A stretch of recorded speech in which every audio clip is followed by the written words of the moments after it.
на сите, добре дојдовте на каналот Татунчо. Денес ќе имаме уште едно видео во форма на интервју.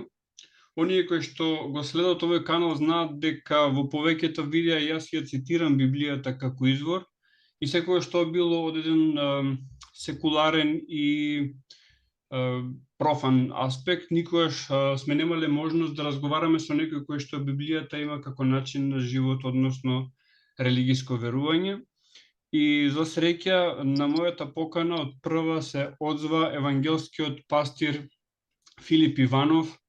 Филип, се договоривме на почетокот дека ќе си се обраќаме на ти. Добре дојде на каналот Татунчо.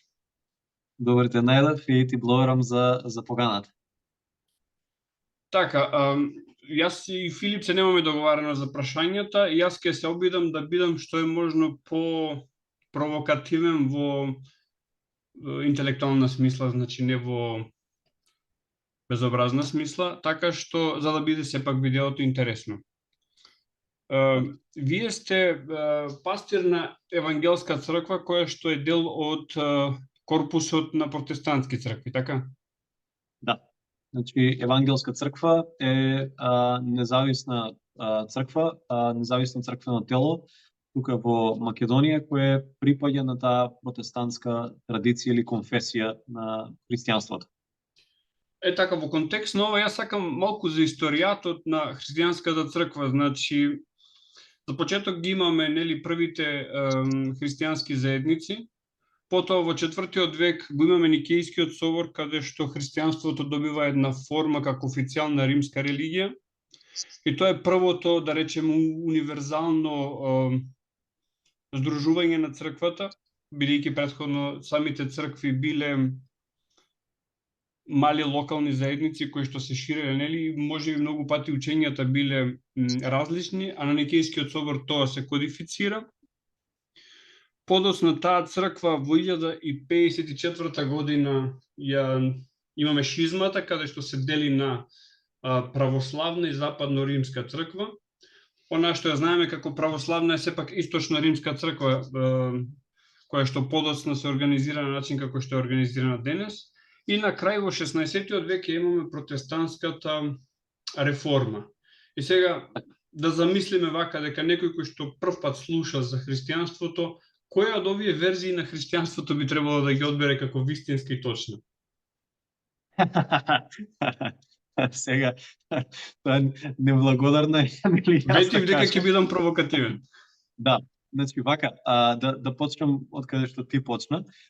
Значи, христијанството можеме да различни луѓе го гледаат од различна перспектива. Може да се гледа од чисто историска, како историска појава, може да се гледа како духовно движење, може да се гледа подоцна како организација, така да ја наречеме, која учествува во власта, потоа станува и самата власт. Може да се гледа како тело Христово, црквата, како заедница на сите наново родени христијани од дух и од вода, кои се заедница на избраните, на повиканите. Всушност зборот црква, тоа еклесија, тоа и значи заедница на повиканите. Има многу контексти. Сега, дали црквата се организирала во 325 година или 384 подоцна на вториот и така натаму, во одредена смисла да, во друга смисла црквата била од секогаш црква, од Христос и од апостолите. Но до 16-тиот век, па и неколку века предходно, затоа што протестантската црква или реформацијата произлегува од таа западна црква, се создаваат услови и предуслови за реформацијата. Сега, што се случува тука? Црквата, кога ќе се венча со моќ и со власт, затоа што црквата е составена од луѓе, е секогаш во искушението да ја злоупотреби таа моќ и таа власт што ја има, и да наместо да му служи на народот, да почне да се служи на себе си или уште полошо да го користи народот да служи на клирот и на тиете великодостојници од црквата. Многу такви нешта земале замав во христијанскиот запад На многу места почнале се случуваат јавни злоупотреби, извртување и на библиските доктрини, на апостолското учење и верување, но исто така имало големи морални падови на свештенството и на папството како институција.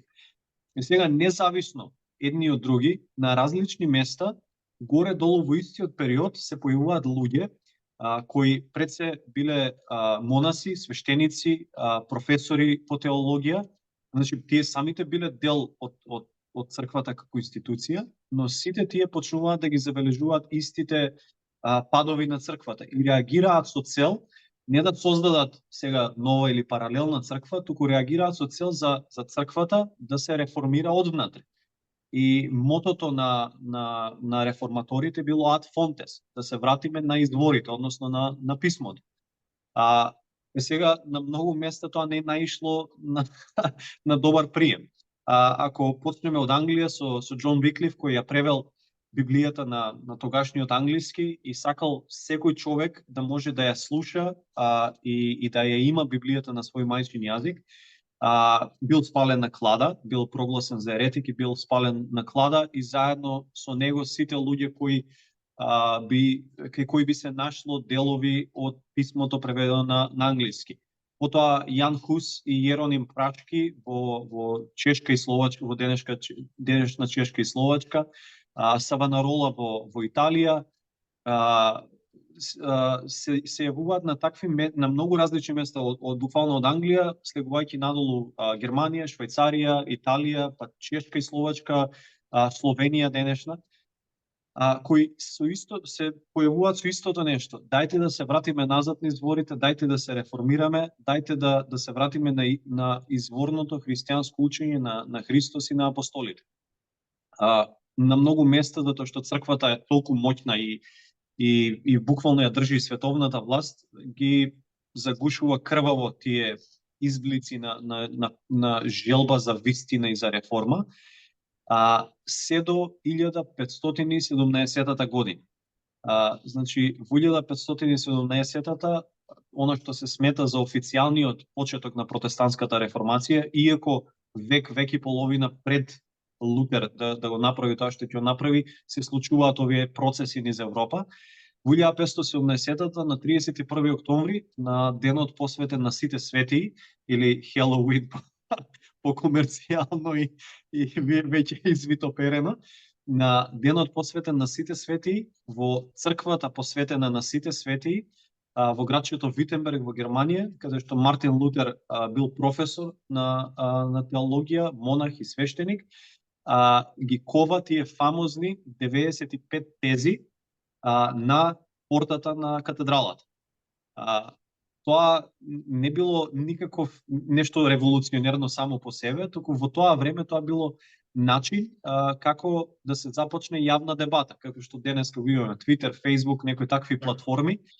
Сакаш да отвориш јавна расправа по одредено прашање, одредена горлива тема, го постираш тоа на зидот. Епа во тоа време се ковале тие тези или тие приметби, забелешки на Мартин Лутер, ги заковал на портата. И се што Мартин Лутер сакал да постигне со тоа е да отвори академска дебата помеѓу тие високи црквени кругови. Сега во тие 95 тези може да се најдат слободно и се на интернет, може да се прочитаат. Има некои нешта кои директно задираат во папството како институција. И во она што се нарекувало индулгенции, односно опроштај на гревови, каде што црквата за ти да добиеш простување на гревовите, ти или некој твој починат да биде ослободен од пеколот или од чистилиштето, се што требало да направиш е да дадеш одредена сума на пари на црквата, од црквата добиваш парче хартија со папскиот печат, така наречена индулгенција, и со тоа ти се гарантира простувањето на гревовите, на твоите починати, твоите гревови и така натаму и така натаму. И Мартин Лутер и од теолошка гледна точка, ама и од многу практична гледна точка, во една од тезите го вели следното: ако папата навистина има таа благодат, дадена од Христос, наследена од апостол Петар, да разрешува греови, нели, да разврзува греови, да простува греови, тогаш зошто тоа не го направи од христијанско милосрдие, туку го прави тоа за пари?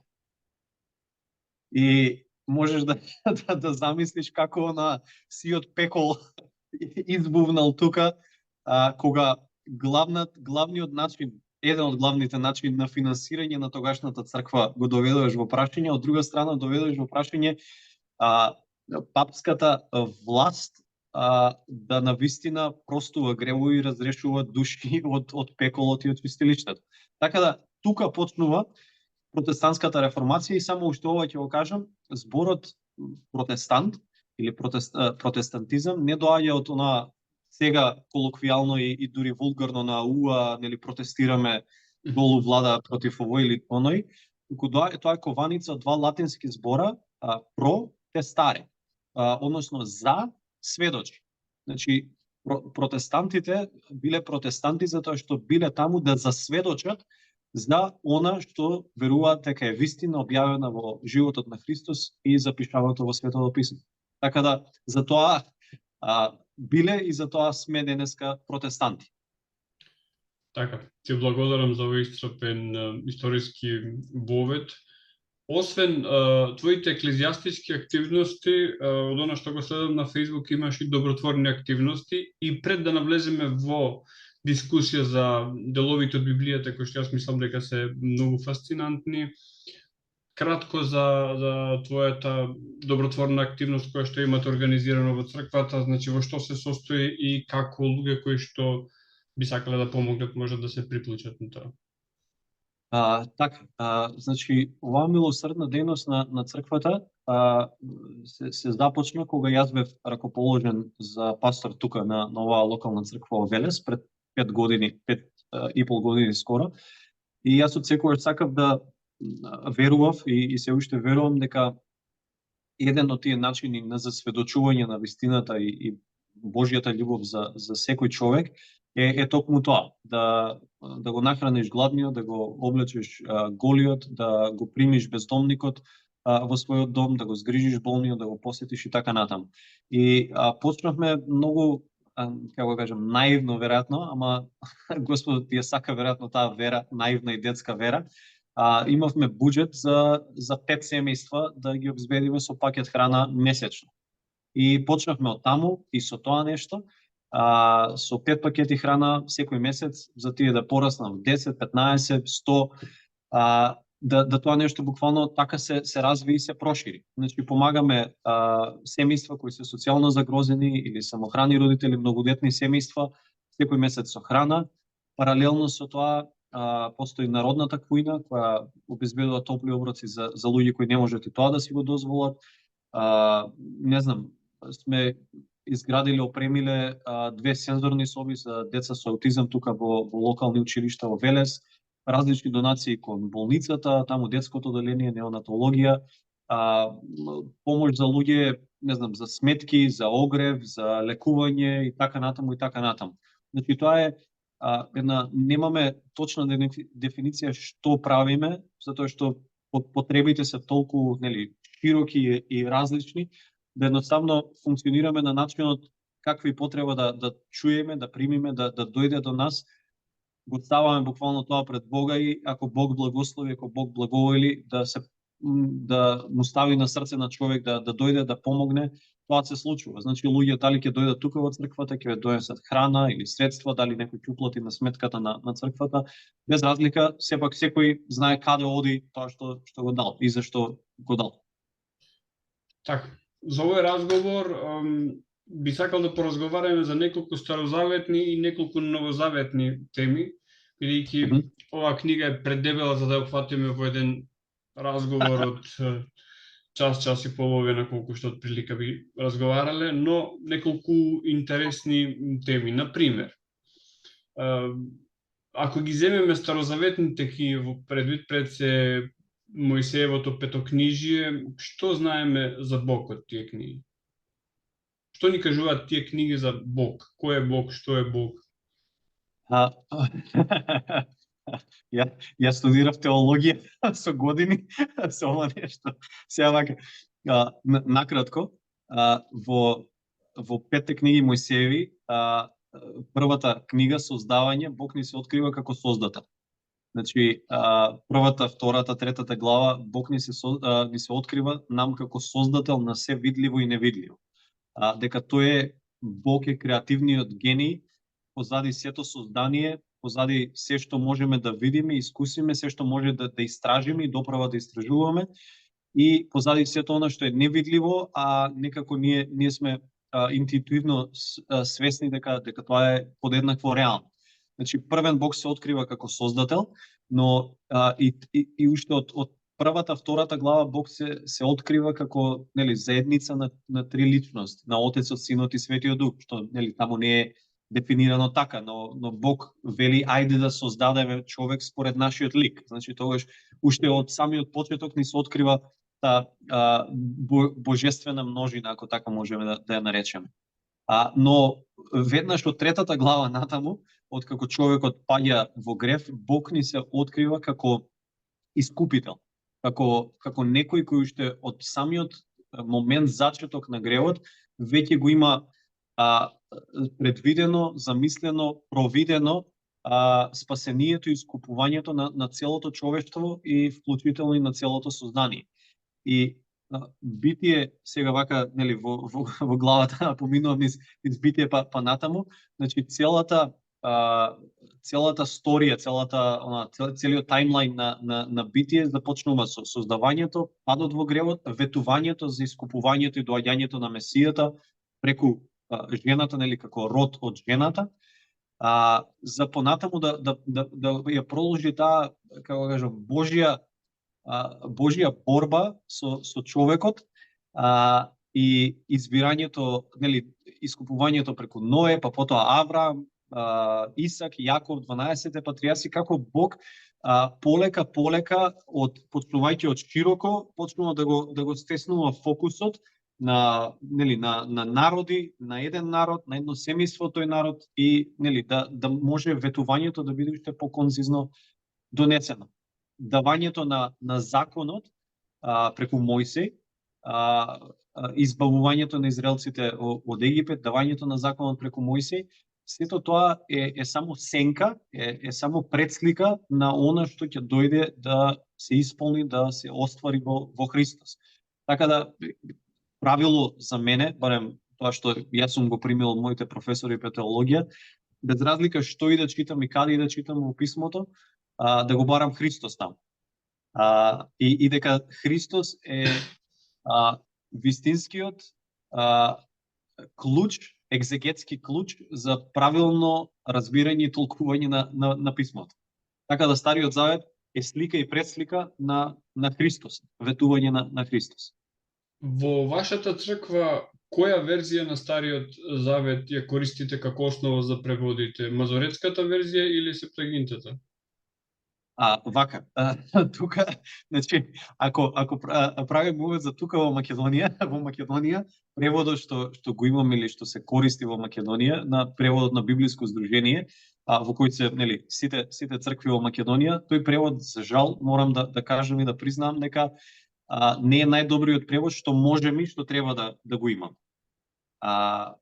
Така да, од таа гледна точка, мислам, не ме фаќа за збор, ама дека овој превод не е преведуван, нели, од оригиналните текстови или од хебрејски, арамејски, туку е превод од англиски. Така да е превод на превод. Добар е, концизен е, јасен е, ревидирано изданието во 2006-та, ако не се лажам. Ама тоа што ние го користиме тука во црквата, не можам да ти кажам дека е мазоретскиот текст или тој, затоа што текстот што го имаме ние на македонски е превод на превод. Превод на превод. Сега ќе го елаборирам малку повеќе прашањето, затоа што Септагинтата, која што е грчки превод на еврејските текстови, релативно постар текст, додека она што е мазоретски текст е понов текст, затоа што во еврејската традиција, во еве да речеме во старата ера, во библиско време се пишувало на јазик кој што не познава вокали, се Да. пишувало десно на лево и се пишувало споено. Што значи тоа става широк простор на толкување. Дали зборот завршува со една буква или завршува со друга буква, може да има различно значење и дури со самата вокализација. Додека Септагинтата тоа го решава многу едноставно, што го преведува на грчки, одлучува каде ќе бидат, нели, зборовите, со тоа што подоцна, значи една еврејска традиција која што намерно, нели, кажав претходно, се вика мазоретска традиција, а мазорити значи во превод чувари на традицијата, значи ова зборим стриктно еврејска традиција. Имаат решено проблемот со додавање на специјални знаци до консонантите и го имаат фиксирано текстот со тоа што имаат направено одвојување на зборовите. Сега, зборот Бог во таа мазоретска форма е трет поред во текстот.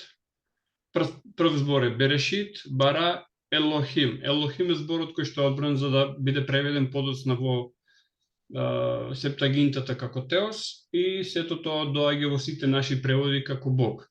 Проблемот настанува, барем за мене, ви рековте дека, ти рече дека множината е заради Светото Тројство, но на еврејски именката Елохим е множинска именка која што има еднинска форма, која што е Ел или Елоа, и е многу слично на многу други зборови кои што се множински, како Нефилим, Малаким, кој што е преведено, нели, како ангели и така натаму и така натаму. Мене ме збунува како е дојдено од една множинска именка на еврејскиот јазик да се дојде до еднинско Теос, а знаеме дека Теос е збор со кој што се именуваат машките божества во политистичкиот систем кај древните данајци. Добро. Значи, ова е моја спротивставена теза на читањето на Библијата и дека не станува збор за единство кое што се манифестира во три форми, туку станува збор за една политистичка традиција која што е маскирана во монотеизм. Зборуваш за Елохим, дека е политистичка? Да, затоа што подоцна во самиот Стар Завет Бог кој што, односно Бог со кој што се поистоветуваат евреите, и името за тој Бог е Јехова или Јахве. Да, Елохим доаѓа како придавка на Јахве.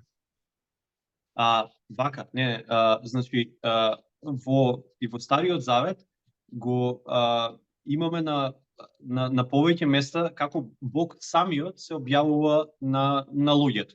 Значи во тоа Елохим, таа кралска множина, мислам дека се нарекуваше, каде што е множина, а глаголот е во еднина. Значи има, нели, повеќе личности кои вршат едно действие или се во еднина. Тука е интересен, значи ја искрено ќе ти кажам, не знам од, нели, грчкиот дали има еквивалент кој, нели, Хотеос, дали има еквивалент на Елохим. Да, или се едноставно множинска форма, затоа што има машка Теос, женска Сеа со меко С и множинско Сеи. Богови. Да, ама таа веројатно таа хеленска множина веројатно не е еквивалент на хебрејската множина. Во концептот за тоа кој е Бог. Во, ако ај така го кажем, манифестот на Божјото единство. Кога Бог му се објавува, нели, на Мојсија, и Мојсија доаѓа и вика: почуј Израеле, Господ твојот Бог е еден. Шма Израел, Адонај Елохим, Елохим Ехад. Зборот кој се користи таму Ехад или Господ е за еден, не е нумерички еден.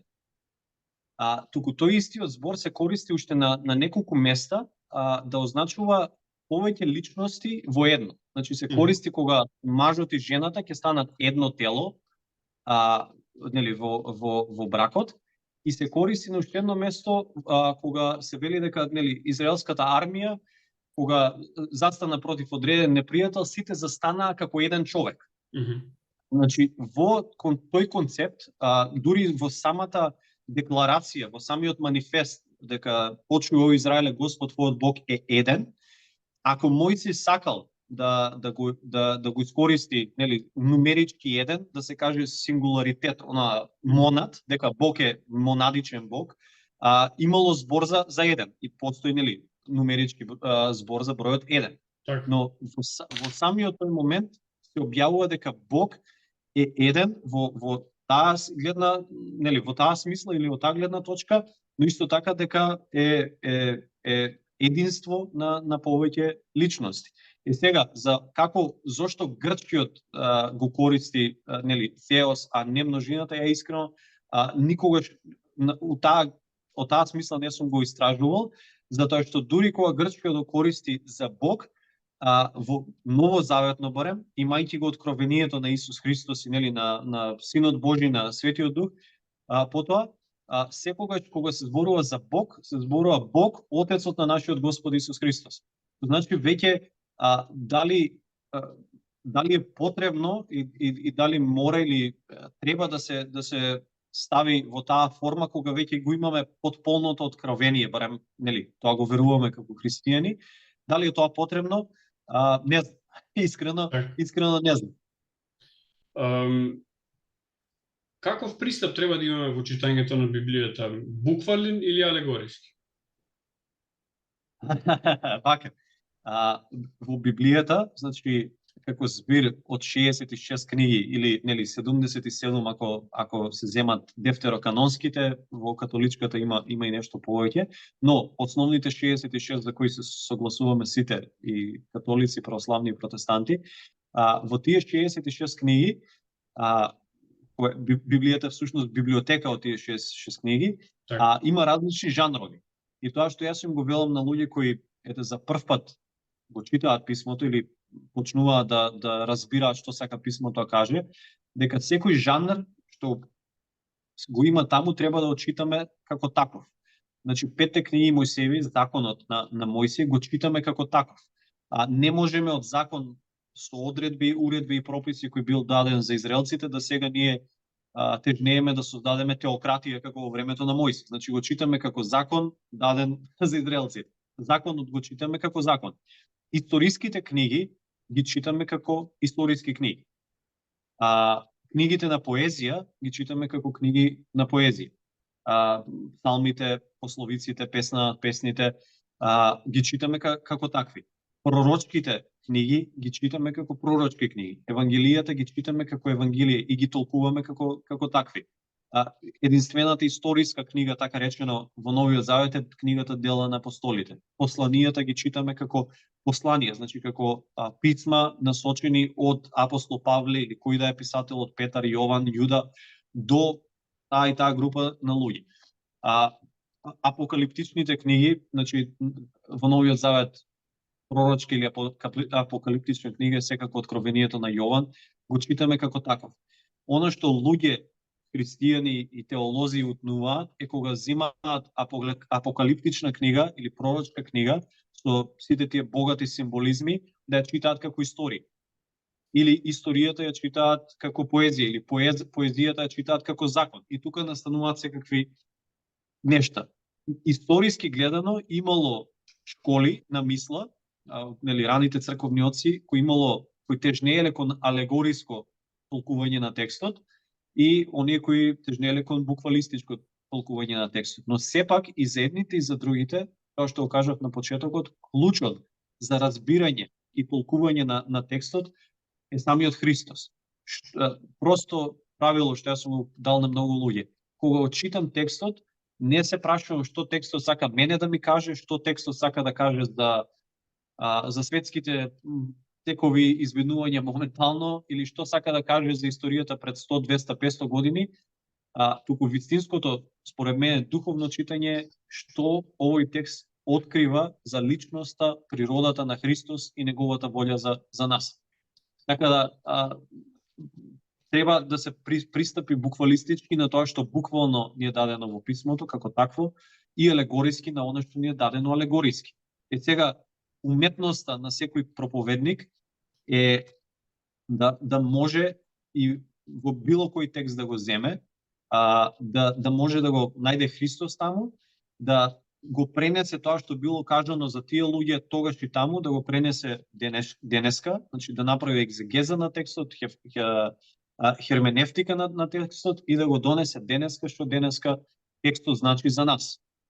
Така да се надевам тоа почнува да одговара малку на прашањето. Така, во овој контекст псалмите во какви типови на поетски текстови спаѓаат? Псалмите по дефиниција спаѓаат во таков вид. Сега, тука е неколку слоеви кои се тука. Значи, основата на псалмите, тоа псалмите всушност и се песни и молитви, запишани од луѓе, повеќе генерации на луѓе, да бидат употребувани во славењето или во богослужбата во Стариот Завет. Тие се поезија, но внатре низ таа поезија се провлекува дел историја, кога псалмистите низ молитва и низ песна се присеќаат на Мојсей, на Божјата победа и така натаму и така натаму, но исто така има дели пророштва кои зборуваат за доаѓањето на Синот Божи. Но основата на псалмите и суштината на псалмите е тоа славење, обожавање, молитва кон Бог. Значи, таму нема Бог да зборува на човекот како што зборувал, например, преку пророците. Тоа значи дека наше е сега, и јас ако читам псалмот, да речеме псалм 23, Господ е пастир мој, ништо нема да ми недостига. Првиот стих почнува така. Значи, тоа е молитва што човек ја упатил кон Бог или е тоа декларација на обожавање. Но од тоа нешто, јас можам да извлечем и да му речем на човек, денеска, му речем, не се секирај, Господ е пастир твој, ништо нема да ти недостига. Ме разбираш, значи тоа е, најпрост пластичен пример за како она што е насочено како славење кон Бог, всушност е денеска порака кон нас. Псалмот 82 во западните Библии, во православното 81. Сега на македонски ќе ми простиш, јас го имам само православното издание, кое што исто така е за ревидирање, затоа што преводот е многу стар и на многу места има и печатни грешки, но Псалмот 81 вели вака: Бог, напишано со Елохим, застана во собранието на боговите, богови напишано со мало, меѓу боговите изрече суд. До кога ќе судите неправедно и спрема грешниците ќе покажувате пристрасност. Пазете на сирак и беден, праведен и сиромав. Ослободувајте го сиромавиот и бедниот од рацете на грешниците. Не знаат, не разбираат, во темни наодлаците земни основи ќе се разнишаат. Јас реков, значи Бог во прво лице зборува. Јас реков, вие сте богови, вие сте сите синови на Севишниот. Севишниот е именка во еврејскиот оригинал, кој што го консултирам на bible.hub интерлинеарно, е напишано Елион, со големо Е. И тука Севишниот со С големо е напишано. Но вие ќе умрете како луѓе и ќе паѓате како секој кнез. Стани Божи и суди на земјата, зашто твои се по наследство сите народ.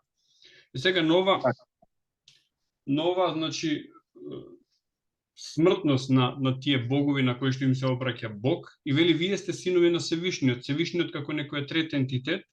Го имаме и делот во Битие каде што вели дека синовите Божји, настрана од контекстот Исус, општеле со керките земни и имале деца од нив. И јас имам недоумица дали треба некаква метафора да бараме тука, или ако го гледаме буквално станува збор за физички суштества, физички луѓе од крв и месо кои што прокреираат, умираат, јадат. Така. На многу места, ова е еден случај, тоа е другиот што го спомна, на многу места значењето или примената е двојна. По некој пат, например, Бог зборува за советот, како што е тука, и го има и во Јов и така натаму, советот на ангели, понатаму отпаднати ангели, кои се наречени синови Божји по создание, значи по создавање тие се синови Божји или се така наречени. Судот кој е врзнив изречен, понатаму се применува и се прокламира истиот тој суд врз силниците или моćниците, значи тука богови е буквално силници. Да продолжиме таму каде што заправ. Значи, еве конкретниот случај тука Псалм 82, кога зборува за божествениот совет. И за судот кој Бог го изрекува и врз нив, заради нивните погрешни судови. Многу пати кога се зборува за тоа нешто, толкувањето или примената на тоа нешто е двослојно. Значи, се работи за, така да наречеме, случка на небесата, која се пресликува и на земјата. И Божиот суд на небесата, кој се пресликува исто и на судот на земјата. И затоа наизменично, како што тука може да се одвива таква игра на зборови, каде што Бог зборува за небесните битија, за тие Божи синови, односно Божи ангели, кои се Божи синови по создавање и нели подоцна отпаднати ангели, судот што го изрекува врз нив, потоа важи и истиот суд е прокламиран врз луѓето, моćници, силници, синови Божи кои имале авторитет тука на земјата, за нивните погрешни судови исто така. И затоа не знаеш каде почнува едното, мислам каде завршува едното, каде почнува другото, но всушност пораката и за едното и за другото е иста. Дека оние кои се Божи синови и на кои Бог им доверил авторитет и власт во духовната и секоја друга сфера, кога не ја употребуваат таа власт и авторитет правично и праведно, дека ќе може да очекуваат суд и казна. Така како кажам, најголем контраст и најјасно се гледа тоа во книгата на пророк Езекиел, кога пророкот Езекиел зборува за цар, кој мислам бил човек, реален вистински цар, историска личност, а преку судот за тој цар и преку природата на тој цар и како тој цар се возгордеал, па потоа Бог го понижил и така натаму, всушност зборува за самиот Луцифер, за самиот Сатан. И интересен е тој текст па таму да се гледа, како наизменично знаеш дека Бог зборува за историска личност, ама од друга страна викаш оваа историска личност не би можело да биде тоа. Од друга страна знаеш дека зборува за духовно битие, ама исто така знаеш па дека не се однесува само на духовно битие, не се апликатив, не може да ги аплицираш некои од тие изреки што се изрекуваат за таа личност. Така да тука е игра на тоа манифестирање на Божиот суд и на Божијата слава и врз паднатите синови Божји или елохими, мислам ангели, и врз синовите Божји тука на земјата, кои биле Божји избраници, а сепак ги извртили или ги испреверзирале Божите судови на земјата. Тоа сега не би сакал да те поправам, е во книгата на пророкот Исаија, кај што вели звездоденица ти падна, иако беше тоа е кај Исаија и мислам дека се однесува на вавилонскиот крал Асур. Да, иако за слична ситуација зборува и Езекиел, ама експлицитно дури во Библијата на крал Џејмс, звездоденица е преведена буквално како Луцифер. Да, светлоносец. Едемската градина. Имаме две дрва во Едемската градина и ги имаме Адам и Ева. Значи имаме се што е добро за јадење, ги имаме Адам и Ева, имаме две дрва кои што се забранети за нив. Значи едното е дрвото на спознавањето на доброто и на злото и другото е дрвото на животот. Бог им вели на Адам и на Ева: јадете од сите дрвја, само немојте од дрвото на спознание на доброто и на злото, затоа што во моментот кога ќе јадете, ќе умрете. Тоа се зборови на Бог. Доаѓа змијата. Само додека памтам. Езекиел 28 и Исаија 14 се двете нешта кои зборуваат. Се поврзуваат, така. За деница, да. Кај Исаија е многу поексплицитно. Добро. Значи, Бог вели: немојте да јадете од дрвото на спознание на доброто и на злото, затоа што ќе умрете. Во моментот кога ќе јадете, ќе умрете. И доаѓа сега змијата, кај што сите велат дека тоа е ѓаволот. Јас во Библијата првото укажување дека таа змија е ѓаволот ја наоѓам дури во Откровението, каде што авторот на Откровението вели тоа е старата змија, ѓаволот, Сатан и така натаму. Значи, цел Стар Завет не спомнува дека тоа е ѓаволот, само Новиот Завет во Откровението не и се. Значи, доаѓа змијата и вели, ако јадете од тоа дрво, ќе станете како Бог, а Бог не сака да станете како него, и затоа не јадете. И ги наговара, нели, ја знаеме приказната, и јадат од дрвото. Прва работа, не умираат, како што рече Бог. А втора работа, подоцна, кога Бог ги брка од Едемската градина, значи не од рајот, туку од Едемската градина, вели, ете Адам стана како еден од нас. Повторно има множината, ама не и се стана како еден од нас. Значи, јадењето од дрвото на спознание на доброто и злото, не само што не го убива, туку го прави по нешто сличен на Творецот. И вели сега да го протераме од овде, затоа што ако фати од дрвото на животот, ќе живее вечно. Добро. Сега, значи, тоа што го кажува Бог, не држи место, значи не умираат, а тоа што го кажува змијата е точно. Затоа што самиот Бог го потврдува тоа. Не, навидом. Кога Бог им вели, нели, во моментот кој ќе вкусите од плодот на дрвото, ќе умрете. Погледни го во еврејскиот, значи како што всушност значи зборот, и тоа е сложен како што еврејските зборови седе, вели умирајќи ќе умрете. Што значи тука Бог кога им вика, не значи тоа нели окаснува плодот, е нели јаболкото, така кажано. Не е јаболко, не, ама нели тоа секоја фикција јаболко, вкусуваат од плодот, што и да е тоа и како и да изгледа тоа. Они знаат дека нема, нели, како на, не знам кој цртан беше, окасно јаболкото и запира тука и нели умира. Туку Бог им вели, во моментот кога ќе го вкусите тоа, ќе започне процесот на умирање, кој ќе заврши во конечна смрт. Умирајќи ќе умрете. Значи, се отклонуваш од животот, се отклонуваш од заповедта на Создателот на животот и започнува процесот на смрт. И всушност од тоа прво меретно искушение и еве како се поставени нештата, ние и тука се фаќаме, мислам, човечката природа тука паѓа. Затоа што последиците на гревот, така кажано, на отклонувањето од заповедта, знаеме дека имаат краен исход, ама тој не е сега и тука, и сега и одма.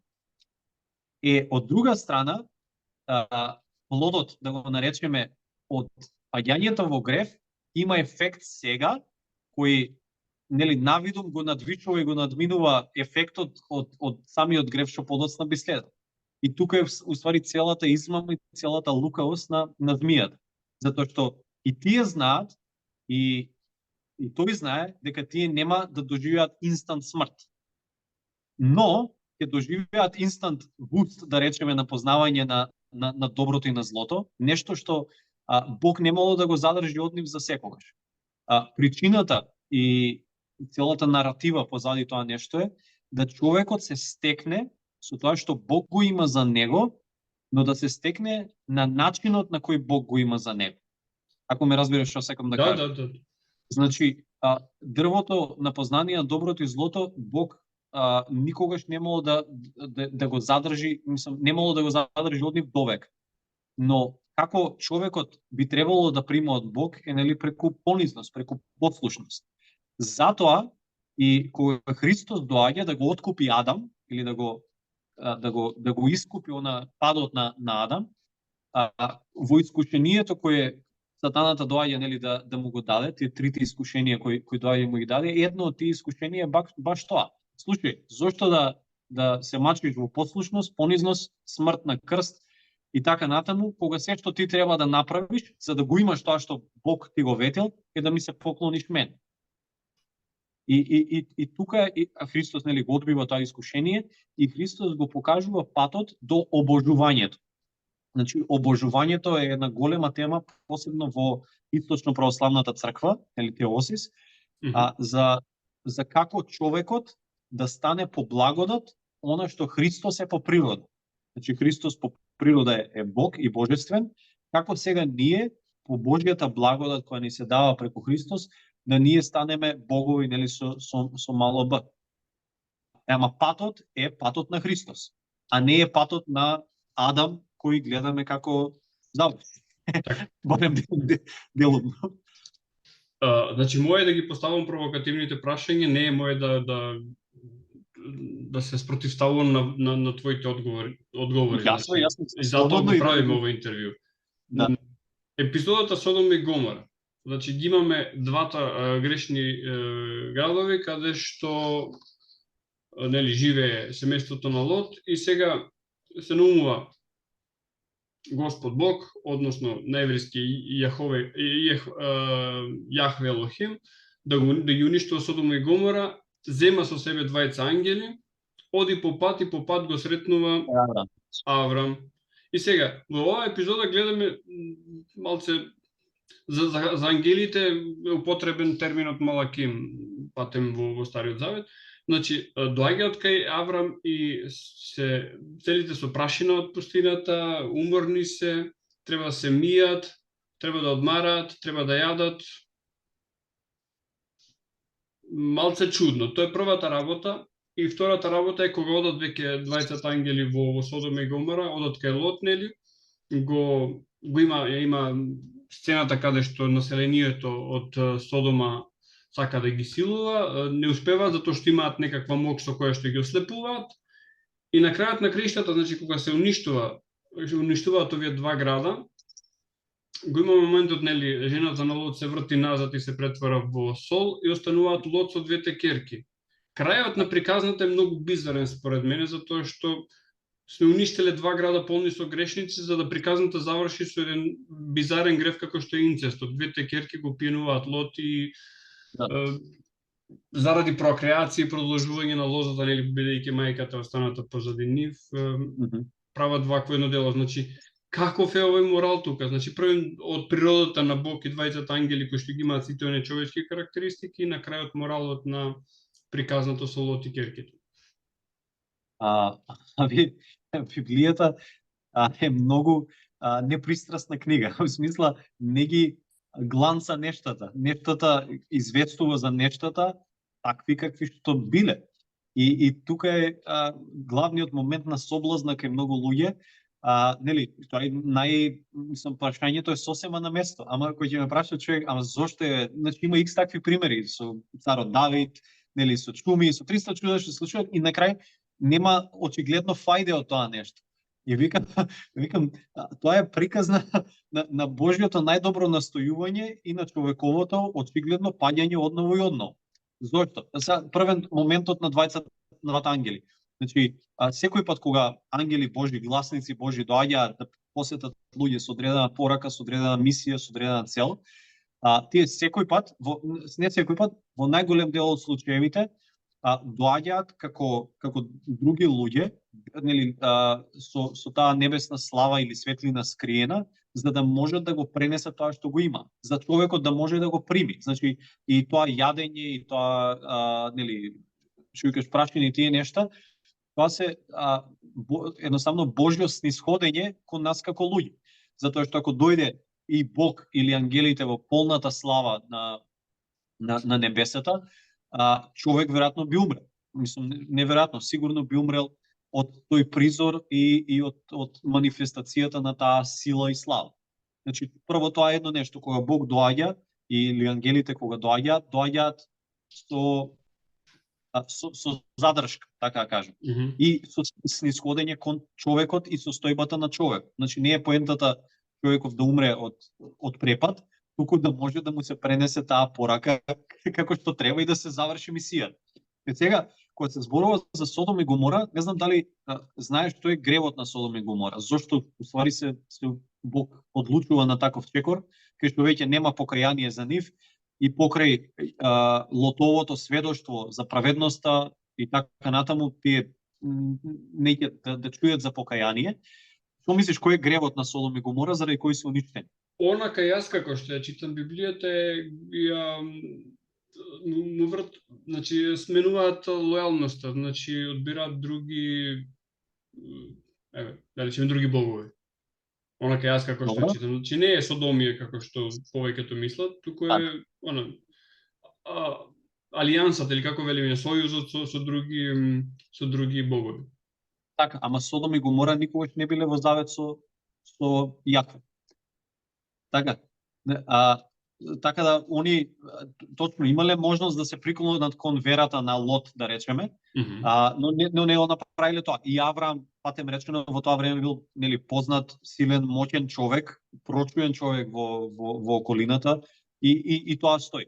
Во книгата на Езекиел, пророк Езекиел, 16 глава, таму 49 и 50 стих, е всушност најјасно и концизно Бог зборува, и тоа директно Бог зборува преку пророкот и го објавува кој е гревот на Содом и Гомора, и тука Израел, односно Ерусалим, се наречени сестри на Содом и Гомора, затоа што тие западнале во исти полоши гревови од Содом и Гомора.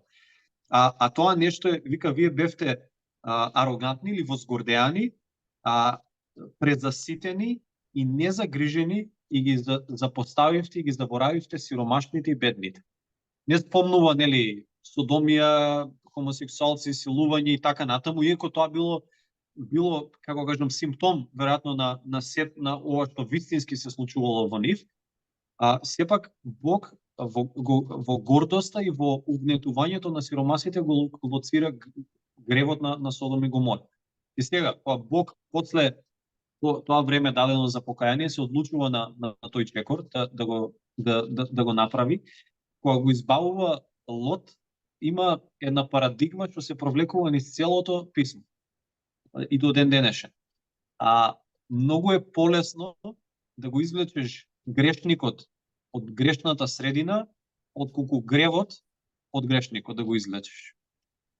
Бог ги избави израелците од Египет, ама после тоа му требаше уште многу време да го извади Египет од самите израелци. Истото е приказната или наративата на Лот и на ќерките на Лот поточно. Бог ги изведе од грешната средина, ги избави од таа грешна средина, но се покажа дека гревовната природа која беше во нив е веќе толку активна и тие се толку загадени од претходната средина која била за потоа да постапат така. Што значи тука не може да гледаме така како неуспех, како успех и како и да е, но едноставно нештата се такви какви што се и ни се даваат вистинската диагноза на човечката состојба. Така, добро, ова е доста искрено кажано. Сега, една друга работа, значи привршуваме со Стариот Завет, како Јехова или Јахве од старешина на 12 синови на Јаков, значи како Бог на Јаков и подоцна неговите 12 синови се претвора во универзален Бог, затоа што од она што го читам јас во Стариот Завет, дури ни братот на Јаков не е во заветот со Јехова. Значи, одиме Аврам, Исак, преку Исак одиме Јаков и од Јаков одиме 12 негови синови. Значи, тука ги немаме синот на Аврам, Исмаил, например, кој што е првороден син и така натаму. Значи, ја имаме оваа тесна фамилија која што ја спомна и ти на почетокот, што значи, еве, јас не мислам дека сум потомок на ниедна од овие 12 израелски племиња, така што бараме овде. Така, вака.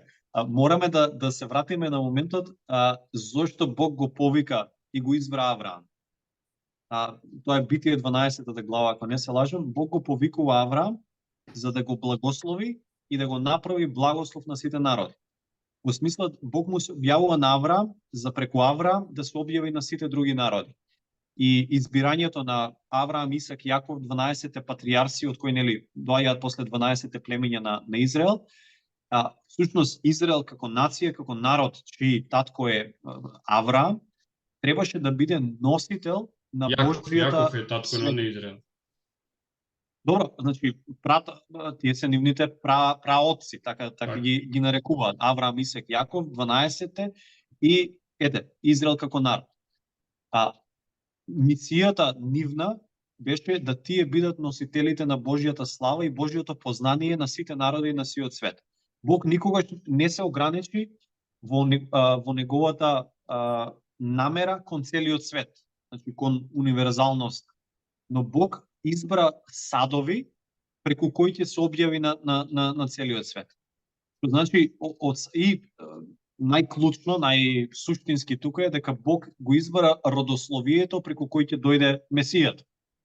И сите борби околу Авраам, Исак, Јаков, Израел, сите перипетии што се случуваат со нив и Божјата милост кон нив и Божјата и па дури Божите казни кон нив беше со цел да се задржи, да се запази родословието од кое треба да се роди Месијата, кој е ветен Месијата. Така. Значи Бог никогаш не се фокусирал на едно, па после да мисли за сите нас, туку фокусирајќи се на едното, мислеше на сите нас, да се објави на целиот свет.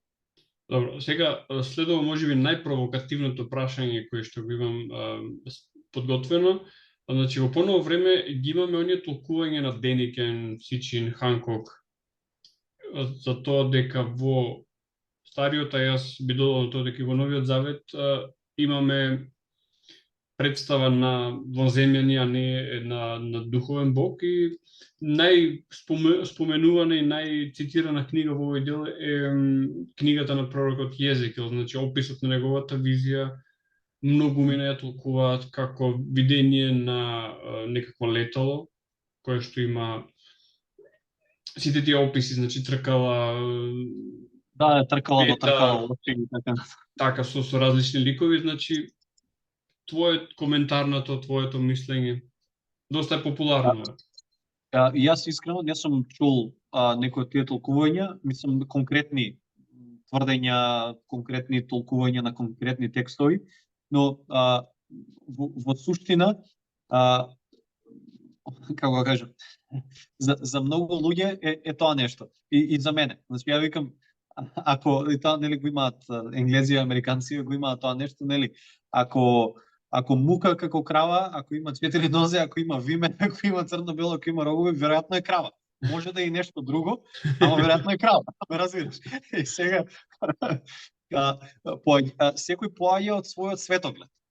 Ме разбираш? И сега луѓе кои заради други причини веруваат, имаат индикации дека постојат, нели, вонземни, вонтелесни и не знам какви битија, значи го зимаат тоа и го вчитуваат, ја би можел да кажам, во се останато, вклучително и Библијата. И сега јас ако верувам заради други нешта во вонземјани, јас од таа предпоставка тргнувам и тоа што го читам во Езекијел, и Езекијел кажува дека ангел, херувим, серафим, што и да е, значи самиот го дефинира како такво нешто, ама ја викам не, чекај, мора да било овоа нешто. Премногу звучи, премногу личи на тоа. Можеби, ама веројатно не, затоа што самиот Езекијел, самиот автор на тоа, се труди доволно да ни објасни што е тоа. Ако сакал, постоел и тогаш јазик, ако сака да опише нешто друго и да каже дека тоа што го гледа или тоа што го осеќа, тоа што го прима е нешто друго. Не го направил тоа. Јас сум должен да верувам на првата и основната изјава. Инаку дали може да се вчита такво нешто? Сигурно. Види со откровението што се случува, на секој би рекол 10 години порано беше, сега и уште пократко. Ќе се случи некој голем светски настан, криза, војна, пандемија, лажирање на ова, на она, и луѓе прво нешто, тие барем со христијанска позадина некаква, трчаат у книгата на Откровение, ево, антихристот, жигот на зверата, ме разбира. Тоа го имавме последниве 2 години со корона и со глупости, посебно вака у црквените кругови, ја викам, и сега, нели, вакцината жигот на зверот, знаете, вакциналниот, нели, пасош жигот на зверот, дека ете, ќе не може да се купува без тоа, викам, можеби, ама ќе видиме, така, и гледаме дека не. Значи, и поентата е дека и дури тие пророштва, многу од тие пророштва имаат повеќе кратни исполнувања, така и наречем. И сега, дали тоа пророштво веќе се остварило, се остварува или допрва ќе се оствари, е прашање на човек, нели, да може да крене рачно и да рече, чекај, полека, дај да ги видиме нештото пошироко, да не избрзуваме со заклучоци, затоа што е докажано дека луѓе многу пати се насанкале со такви нешта. Така, иако, да речеме, многу бизарно изгледа кога ќе се отвори откровението и ќе се прочита за жената облечена во синоче, која што има круна со 12 звезди, и кога ќе го погледнеме знамето на Европската унија дека има навистина 12 звезди, Да. и кога вели дека ќе има проблем со звер дојден од исток кој што има 4 звезди, кога ќе го видиме кинеското знаме со 4 звезди и една голема напред, бизарноста почнува да ни звучи реално, нели?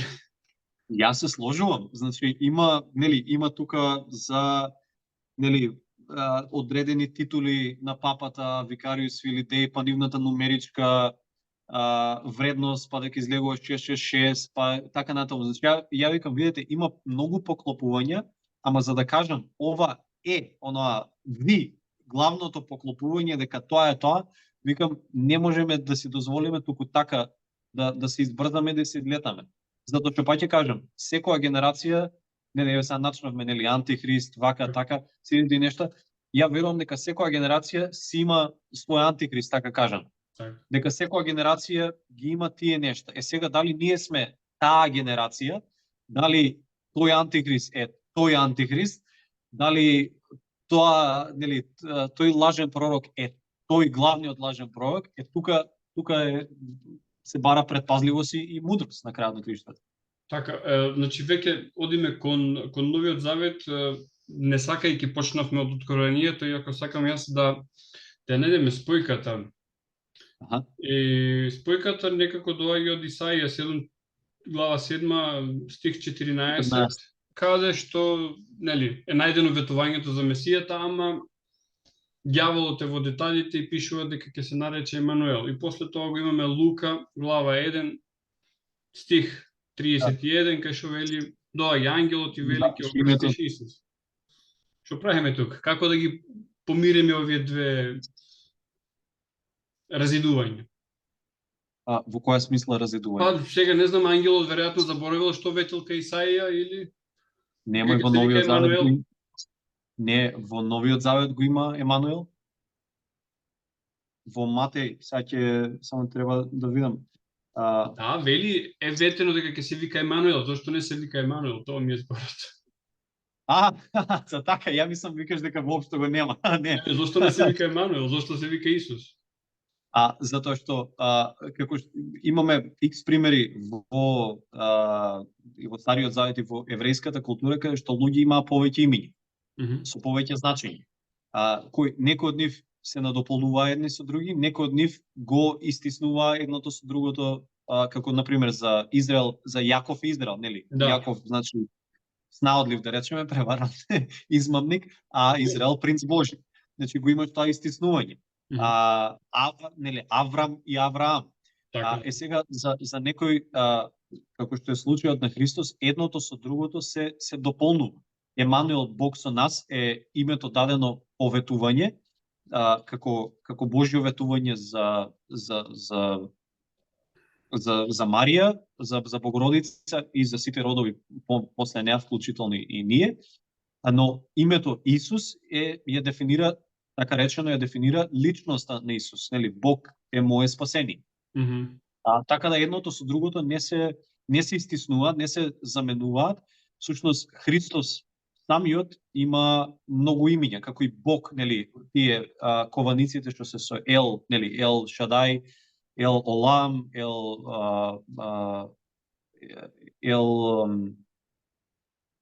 Јахве Макесе, ги има повеќе такви имиња. Саваот. Да. Саваот. Да. Господ е моје знаме, Господ е моје исцеление, значи сите тие имиња не е само едно ексклузивно име, туку Бог се открива, например на Авраам се открива како Ел Шадај, дека нели ќе се грижи за него, ќе биде негов оној кој ќе провидува за него, кој ќе се обезбедува за него. И во случајот на Христос е тоа случајот. Значи ни се открива како Бог со нас, Бог кој дојде да биде помеѓу нас, ни се открива како Спасител, ни се открива како Месија. Мислам, не е тоа нешто, не е чудно, не би требало да биде чудно. Добро. Ќе заборавив една многу важна работа. Значи, основата на Старозаветниот закон се нели 10 заповеди. И јас сакајќи да го изанализирам добро тој период, го читав внимателно, значи Екзодусот, и велам дека ако човек го гледа филмот со Чарлтон Хестон или го гледа Исус од Назарет, ќе добие многу погрешна представа за тоа што пише во Библијата. Конкретно, мислам дека беше 4-та заповед, те ме земе за збор, кај што вели да немаш друг Бог освен мене. Тоа е првата. Зошто? Затоа што јас сум љубоморен Бог. Во православниот превод напишано ревнител, нема никакво значење. Во сите други библии кои што ги имам консултирано, значи на италијански, на англиски, во грчки секаде пишува дека љубоморен Бог. Добро. На нашиот на нашиот јазик љубоморен што значи? Jealous на англиски. Да, јасно ми. Која е поентата тука или како? Да. Кому да љубомори? Ако е единствен, ако е сам, ако е врховен, ако е семокен. Бог не љубомори на друг, туку на љубениот. Божјата љубов, ако е кон личност и за личност, Бог не љубомори во однос на друга личност, туку во однос на афекцијата, на предаденоста, на лојалноста, на личноста што тој ја љуби. Не знам дали сум јасен, дека Бог не е љубоморен дали на некој друг околу него, туку Бог е љубоморен за љубовта што тој ми е дал мене, ја има спрема мене, за таа лојалност да биде дадена на највисокото и најдоброто место. Да му биде возвратена нему сами. Да не се разлева на други места и нели по други божества у случајот, затоа што секое друго божество е така речено идол кој води во разочарување и во смрт. Тоа е поента за тука. Така. Значи вака, Филип, во Новиот Завет Исус е син на Јахве или на Јосиф?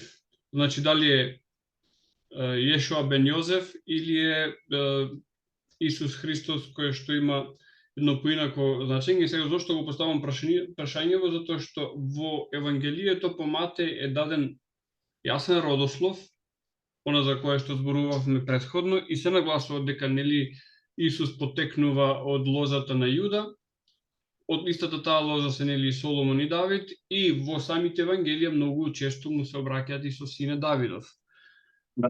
Ама овој родослов има смисла само ако Јосиф е негов татко. Физички. Не, ако Марија е негова мајка. Затоа што во еврејската традиција родословието оди по таткото, нели именувањето оди по таткото, но и до ден денешен човек се смета за евреин ако мајка му е еврејка. А не неопходно татко му да е евреј. До ден денешен е така. Значи се прати родословието до Јосиф како сопруг на Марија, на Богородица, која го раѓа Христос. За да се поврзе нели телесната лоза и телесната линија, дека ветувањето е дека Христос ќе се роди како син Давид, како цар кој нели ќе го надмине, ќе го засени Давид и ќе го донесе спасението за Израел. Значи точно Лука и Матеј го пратат родословието два аспекти, но тука мора да имаме на ум дека Матеј го пишува неговото евангелие насочено кон евреите, додека Лука го пишува неговото евангелие е насочено кон неевреите. Всушност Матеј е евреин, Лука не е. И во Матеј Христос е син Божи, во Лука е Христос син човечки.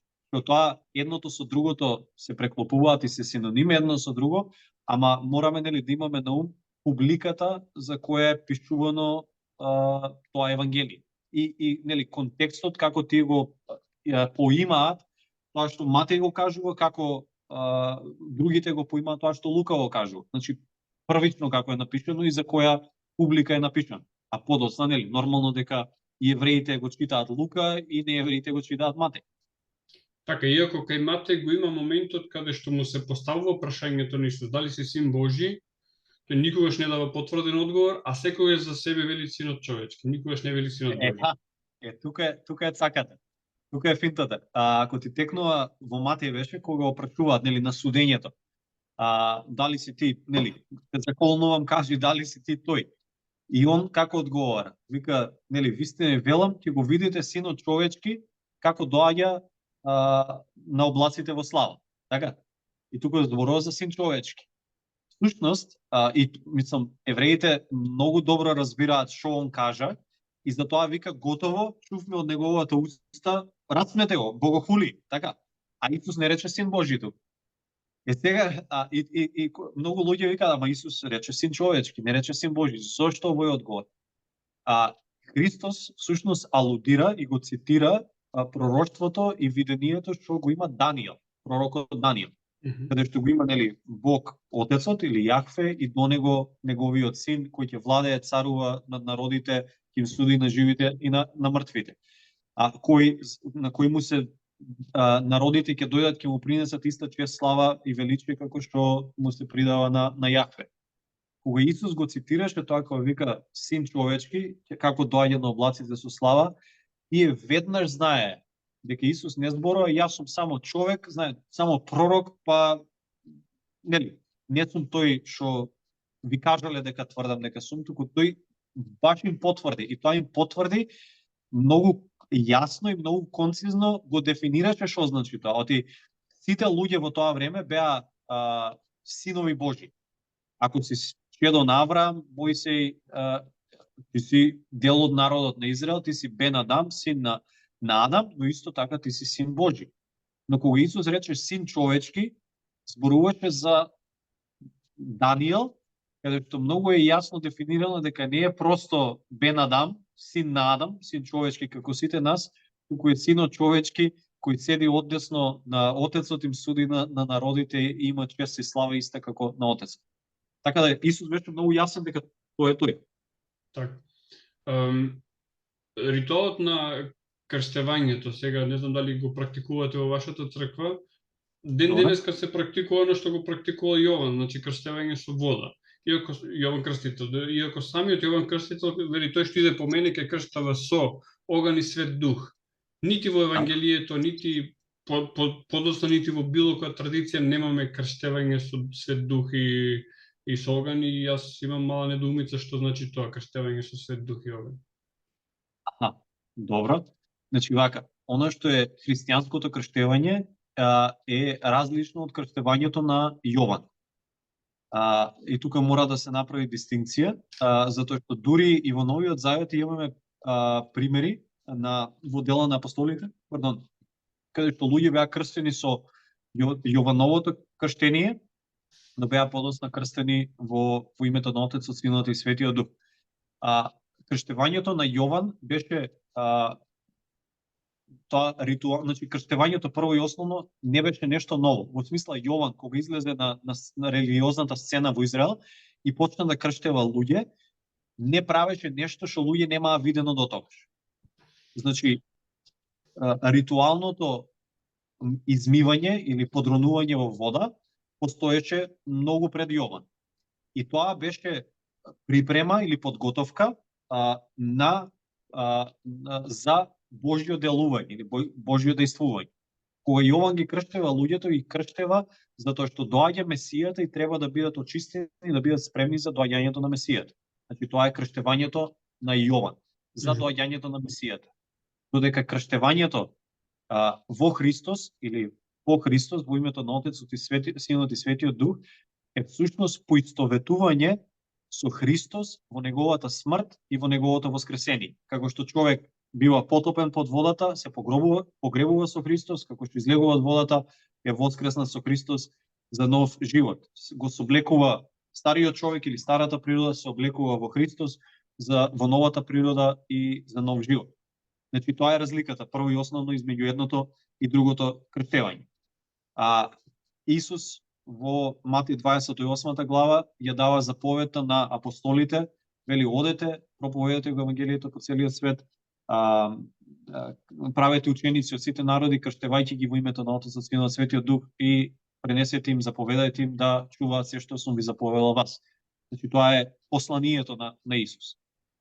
И ветувањето за крштевањето во Дух Свети и во оган е оно што го гледаме што се исполни првично на денот на Педесетница, на Духов ден или на Пентекост, 50 дена после Христовата смрт и воскресение. Што значи крштевањето во дух или па и во оган? Како што е ова потопување во вода, при што се менува, така речено, природата од стара во нова природа, крштевањето во Светиот Дух значи потопување, подронување во Светиот Дух, исполнување со сила од озгора, како што се зборовите на Христос ќе се исполните со сила од озгора, кога ќе слезе Светиот Дух врз вас, кога ќе ве потопи, и вие ќе бидете мои сведоци до крајот на земјата. Што значи крштевањето во Светиот Дух и оган е исполнување со силата на Светиот Дух, со сила од озгора, за човек да биде сведок на Христос до крајот на земјата. Тоа е крштевањето во дух и оган.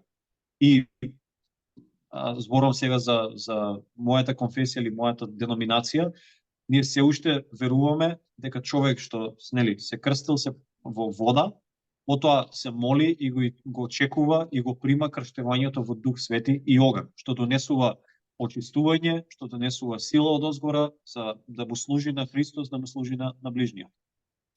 Така. Јазикот на Евангелијата, односно на целиот Нов Завет, е кој не грчки.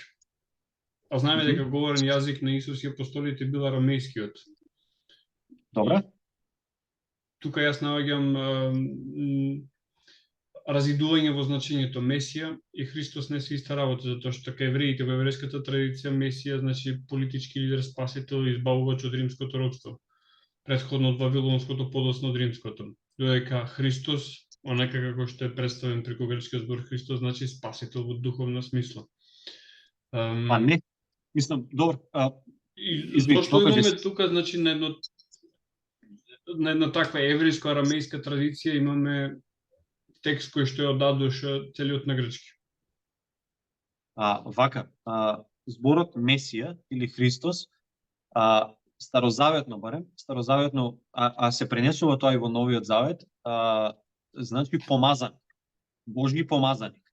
Во Стариот Завет шокантно за мнозина, нели Бог има повеќе помазаници или има повеќе луѓе кои ги нарекува мојот Месија. Во книгата на пророк Исаија за еден незнабожечки цар Кир го нарекува мојот помазаник Кир. Сега тука кога Бог зборува за помазаник и што значило помазание во Стариот Завет, тоа значи Божјо специфично овластување и осилување за одредена Божја цел или Божја мисија.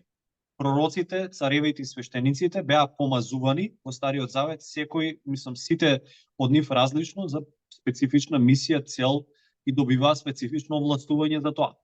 Кога се зборува за Месијата кој ќе дојде, како Месија на Израел и на светот, ги имаме тие многу специфични, ако може така се каже, пророштва, дека тој помазаник ќе биде за да владее за секогаш. Значи, точно дека ќе владее, дека ќе дојде да се зацари, дека ќе биде помазан од Бога, осилен од Бога, дека ќе биде овластен од Бога за тоа нешто, но исто така дека неговото владение, неговото царство ќе немаат крај. Што значи не е исклучиво во политичка смисла или во таа смисла, затоа што од самите пророштва се гледа дека Бог мисли на нешто многу поголемо од тоа кога вика мојот Месија Кир, царот Кир. Значи царот Кир е исклучиво политичка фигура, Божји помазаник, Божји Месија, што се изврши својата улога, мисија од Бога дадена и толку. Не продолжи за секогаш. Немаше ветување дека ќе царува, ќе владее во сите векови, ќе им суди на живите и на мртвите. Значи, проблемот во времето на Христос е тоа што луѓето и религиозните водачи, а и општо диспозицијата на народот беше нас ни треба прво и основно, они сметаа дека ми треба политичко избавување и значењето на Месија го сведоа само на политичкиот аспект на тоа нешто. И кога Христос ги разочара во политичкиот аспект на таа мисија или на тоа помазување, тие го распна. А инаку самиот термин, барем кога се работи за Христос, за Синот човечки, за Месијата, никогаш не бил ограничен само на стриктно политички како кажам термини. Зошто грчки? Како? Зошто грчки јазик? Зошто грчки јазик? Затоа што Бог и Христос сакаше неговата порака да ја чујат што е можно повеќе луѓе на што е можно поразбирлив јазик, што е можно побрзо. Исто како денеска кој јас имам порака, што верувам дека е вредни треба да чујат што е повеќе луѓе, ја веројатно би ја издал на англиски или би ја пренел на англиски, одошто не знам на било кој друг јазик. Кој не грчкиот, не знам, покрај тие способности на самиот јазик како јазик за да доловат концептите што Бог ги има, нели, да ги пренесе. Другата поволност беше тоа што беше јазик кој беше широко употребуван, застапен, познат од нели мноштвото луѓе во тоа време, во тој свет. Така, заедно со латинскиот беа двата официјални јазици на империјата, значи литературен јазик во империјата, тоа ми е јасно, добро. Убав начин да се, како да кажам, да се даде дипломатски одговор. Во христијанската традиција има три нешта кои зборувам со професори по црквена историја и така натаму сме ги дебатирале вака. Нели зошто Христос дојде баш тогаш кога дојде? Зошто не дојде 200 години порано, 200 години подоцна? Зошто беше тоа време? Зошто тоа време беше најповолно или како што вели апостол Павле, кога се исполнија времињата? Зошто тоа време? Од секуларна гледна точка, од оваа гледна точка, постоеше римски тоа пакс романа, римскиот мир, нели, каде што имаше контрола и слобода на патување, на движење и на сите тие нешта, да може таа порака и тие апостоли и тие гласници да стигнат до сите крајови на империјата за релативно, нели, брзо време. За тоа време имаше еден јазик кој, или два да речеме, ама еден јазик кој беше зборуван од мноштвото луѓе, дури, нели, не само од интелектуалната фела и филозофија и така натаму. И третото нешто, способноста, пораката да се напише и да се испрати, да се транспортира на многу места многу брзо. Така да тоа е три нешта. Така. Во христијанската традиција, се извинувам, се напуштаат многу старозаветни закани и многу традиции. Еве неколку. Саботниот ден, обрезувањето и неправењето на идола и слика. Не е ова дополнителен проблем за спојување на двете традиции? За две од трите не, за третата е debatable, што би рекле. Зависи на која традиција христијанска припаѓаш. Прво, саботниот ден. Саботниот ден беше знакот на заветот што Бог им го даде на израелците. Тоа беше знак помеѓу Бог и народот на Израел. Така. И тоа беше знакот на законот, беше како на македонски за токен, како би било знак на заветот. Не знам како би го превело точно, но тоа била дистинкцијата помеѓу Бог, помеѓу народот Божи и сите други народи. И тоа беше знак на заветот. Кога не ја почитуваш саботата, и всушност си се одрекол од целиот закон. Значи тоа било тоа нешто. Ако ја, например, бурма, јас имам жена, ама бурмата не ја носам секојаш, ама тоа е символично да ја земеш бурмата и да ја фрлиш. Ти со тоа не си ја фрлил само бурмата, туку кажуваш нешто за личност. Така, со која тоа ти е знак на брачен завет. Добро. Саботата беше знакот на брачниот завет помеѓу Бог и Израел. Добро. Затоа новозаветно евреите кои станаа христијани се уште ја држеа саботата, а не евреите кои никогаш не биле дел од заветот со Израел и никогаш не биле израелци, не беа обврзани и не им беше наметната саботата. Затоа што апостолите, посебно апостол Павле, кој беше повикан да служи меѓу неевреите, препозна и виде дека одредбите и законите кои беа дадени за Израел, кои се исполнија во Христос, веќе не се облигативни, не се задолжителни за новозаветниот народ Божи. Тоа е за саботата. И неделата, нели, како прв ден од неделата, денот на воскресението на Христос, заради воскресението на Христос беше земен за новата сабота. Ако така можеме да кажеме, иако раните христијани никогаш не гледа на неделата како нели, тоа е главниот дел и освен во тој ден ние нели немаме богослужби, не се собираме заедно. Значи настрана тоа. Тоа за саботата. Второто беше за образувањето, така. Образанието исто така дел од заветот што му е даден на Авраам, Исак и Јаков, како знак повторно на заветот што Бог го направи со отците на нацијата на Израел. Дека тоа беше знак на отстранување на така наречена телесна нечистота, како знак дека овој народ е посветен на Бога. Новозаветно еквивалентот на образувањето е крштевањето. И во Новиот Завет на неколку места апостол Павле зборува, посебно во посланието до Галатјаните, дека сега христијаните кои мислат дека треба да се вратат под законот, за така да го примат Христос, дека ја промашуваат благодата Божја, ја промашуваат целта. Вика, тогаш обрезанието, вика, не ви е од никаква корист, па дури од друга страна и Христос не ви станува од корист. Затоа што никогаш не сте биле дел од Авраам, Исак и Јаков, па сега да бидете така наречени месијански евреи. Така, ако ти не си евреин, не си бил обрезан пред тоа, нема потреба да се обрезуваш и сега, затоа што тоа очистување на нечистотата е сега преку, или тој завет е преку крштевањето во вода, тоа што го спомнував. И третото нешто беше за идол и слика, неправењето идол и слика. Така, тоа е една голема дебата.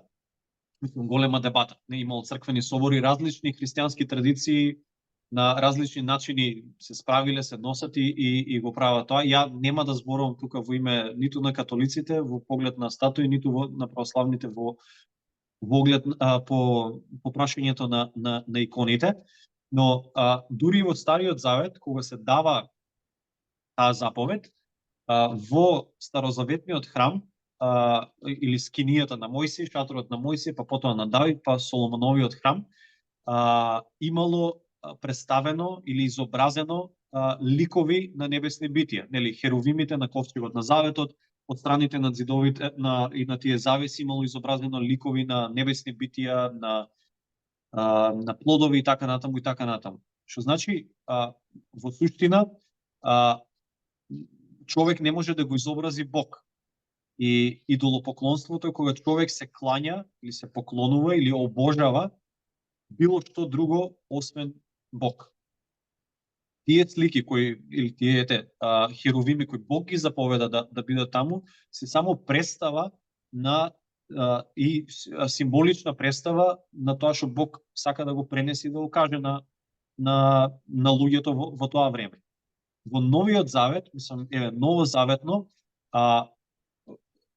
таа традиција на сликање, првен на различни христијански символи, нели, на рибата, на паун, на грозје, на едно, на друго, на трето, со текот на времето, нели, луѓе почнуваат да сликаат ликови. Потоа во западната, нели, црква да се изработуваат статуи.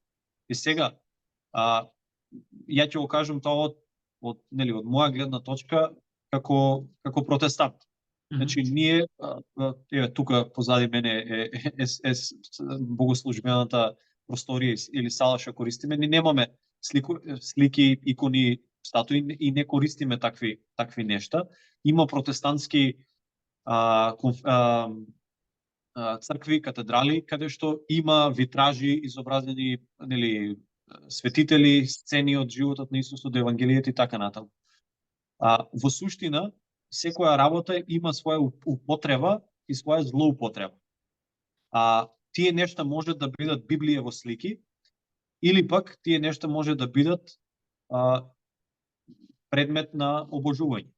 За жал, сведоци сме и гледаме дека многу луѓе имаат идолопоклонички пристап кон тие нешта.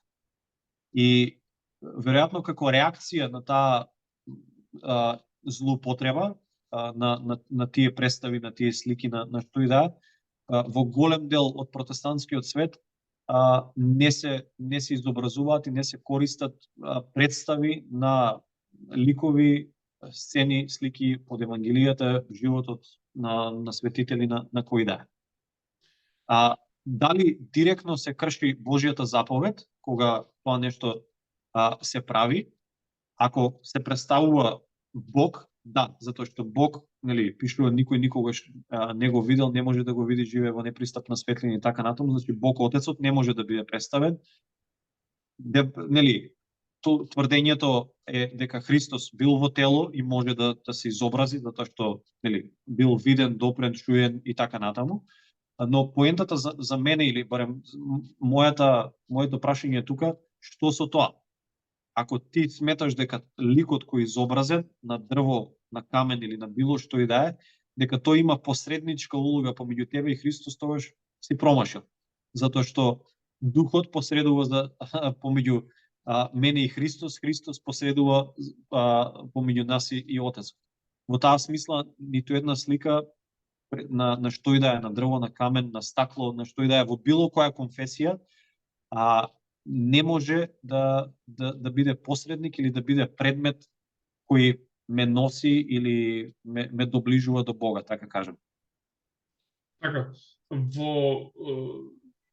кај Матеј и кај Марко го има делот каде што доаѓа народот и вели, нели овој Исус, синот на Јосиф, нели се неговите браќа, тие и тие. Јаков го паметам сега јас, да не го бараме цитатот, како негов брат, и се напоменува, а тука се и неговите сестри. Значи, спомнува физичко семејство на Исус, освен него, како синови и ќерки на Марија и на Јосиф. Дали Јосиф и Марија имале среќен брак после раѓањето на Исус? И дали Исус најстариот, демек првото зачнување на девствено, па после си имале среќен брак и сега се разделени од тој, или па другото читање дека тој сепак бил смртен човек, сепак бил исклучително, но сепак смртен човек, физички син на Марија и на Јосиф. Че зборуваме за Христос? Да, Исус Христос. Не, значи, ова е канонските евангелија го велат. Да. Значи, вака,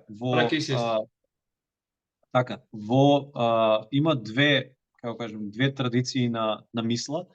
Не во тоа дали Исус е син на Јосиф. Исус физички и телесно не е син на Јосиф. Е зачнат од Бога преку Светиот Дух, нели, е девственото зачнување и воплотен преку Дева Марија или Богородица. Значи, тука не постои различни школи на толкување или на интерпретација. Единственото нешто за кое луѓе не се согласуваат или се ваму или таму, не е само по себе пресудно и клучно во поглед на Христос, на неговата личност и на неговата мисија. Значи, Христос требаше и се роди од Дева Марија, од Богородица, како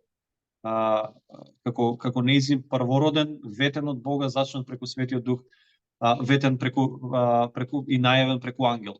Значи, тука завршува христологијата, во смисла тука завршува се што нас не интересира во врска со личноста на Исус. Сега, каде тие две нешта се разидуваат, не е во поглед на Исус, туку е во поглед на Марија и на Јосиф, нели, следствено. Тоа дали Марија останала без челад, и после единствено само со раѓањето на Христос, и тука завршило се.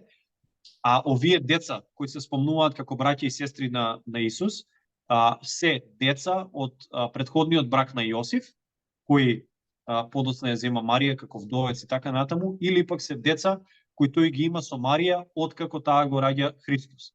Значи, тука има два правци за кои нели, различни традиции различно тврдат, но пак ќе кажам, тоа не менува ништо во поглед на Христос и на неговата личност, дека тој е богочовек, дека не е само човек, туку е богочовек. Добро, епизодата во пустината ја има во трите синоптички евангелија, значи кај Марко, Матеј и кај Лука, и веројатно е многу важна и многу битна. Ваше гледање на неа? Со искушенијата? Да. Да, значи тука е тоа е всушност почетокот на службата на Христос. После крштевањето се вели нели духот го одведе во пустината да биде искушуван. И Христос всушност ги победува трите главни основни човекови искушенија. Нели го искушува сатаната од камен да направи леп, значи да го задоволи својот глад, да ја злоупотреби божествената моќ за своји цели, за своји потреби, така кажано.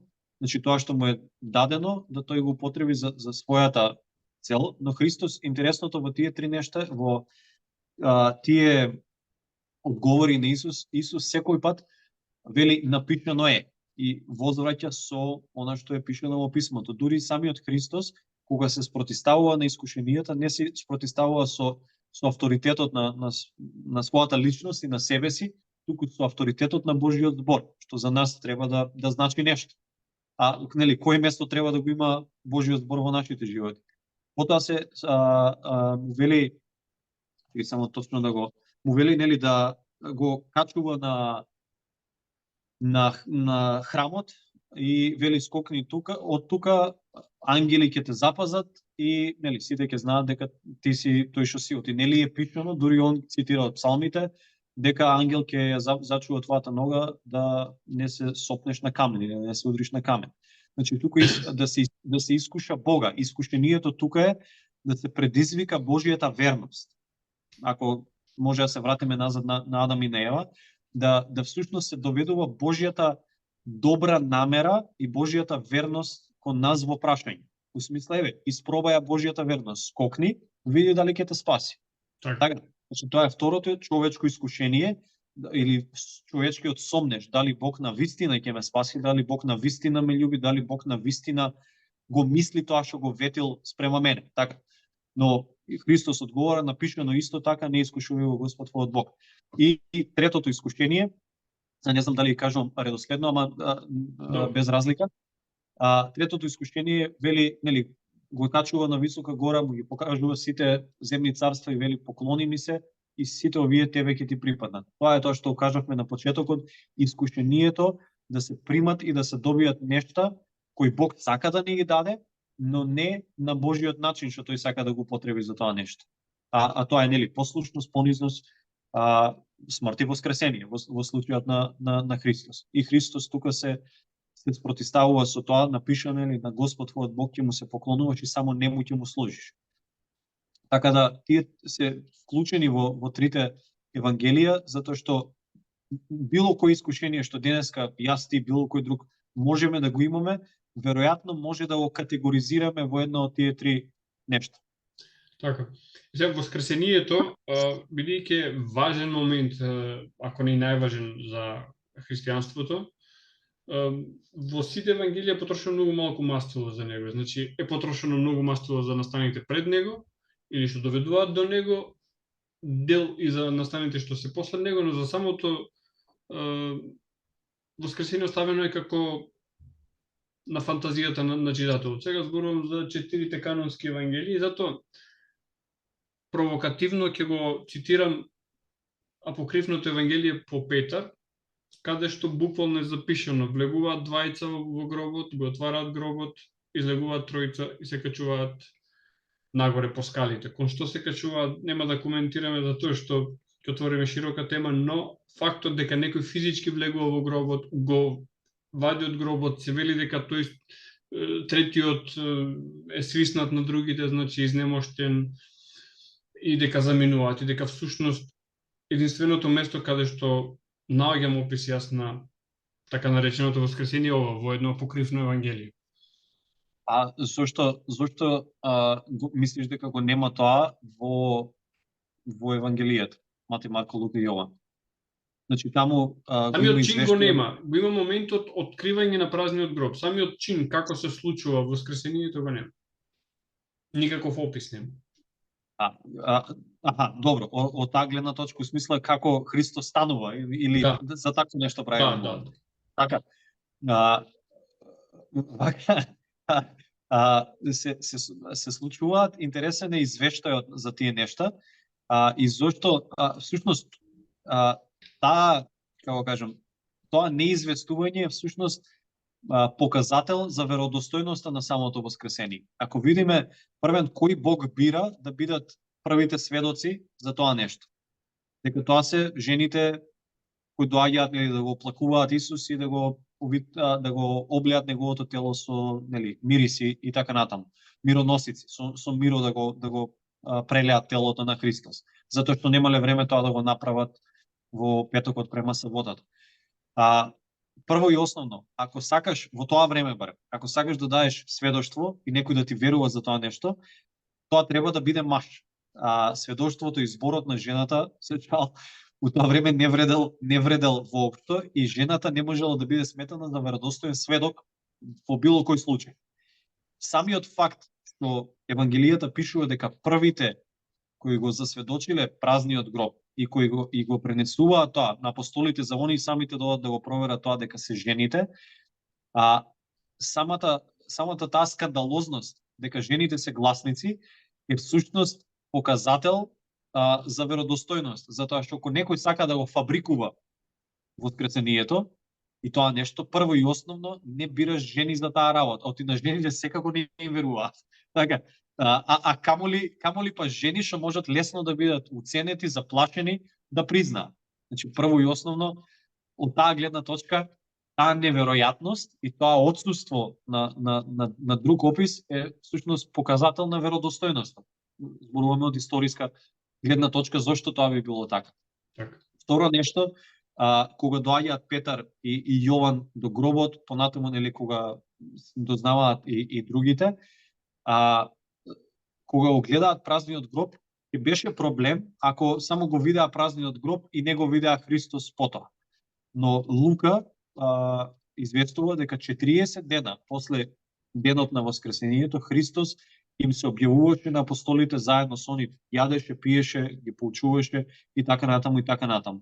Што значи самиот момент како тоа нешто било или како тоа изгледало, на ниту еден од нив не му било важно затоа што тие го имале Христа воскреснатиот. И никој од нив не се замарал, така кажано, да известува за како изгледало тоа нешто кога веќе го имале Христа воскреснатиот помеѓу нив.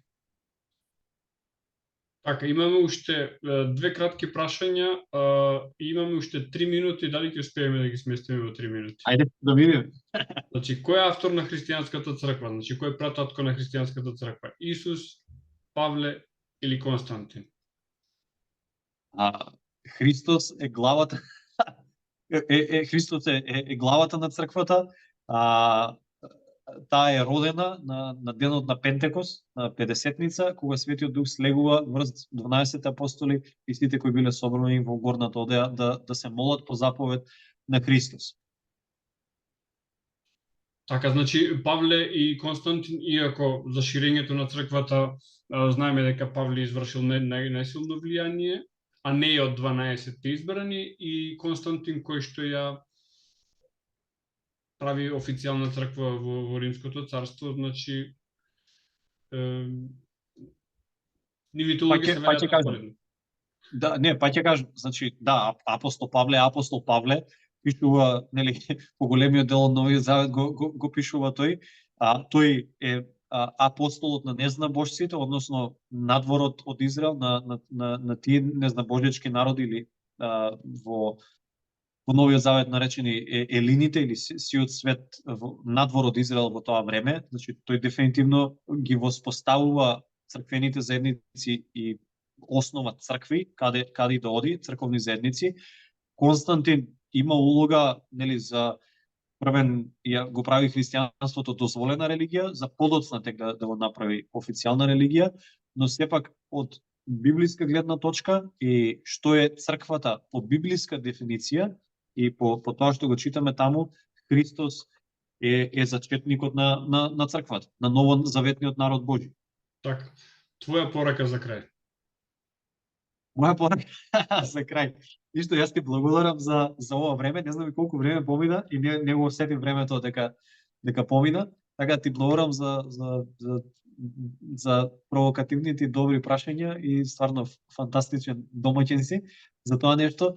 Мојата порака, не знам, за било кој што ќе го гледа ова, во духот на оваа размена, би било да човек навистина она што го мисли или што го верува во поглед на писмото, Бог, Христос и што и да земе време, да одвои време да подлабоко ги истражи нештата, да ги прочита, тие нешто изворно, да се увери за себе си, да дојде сам за себе си до заклучоци и луѓе да се охрабрат да го земат Светото писмо, да го истражуваат, да го размислуваат, да го промислуваат, да го молат во крајна мера и верувам дека Христос кој мене ми се објави преку читањето на писмото, дека може и сака да му се објави на секој што ќе го земе да го чита.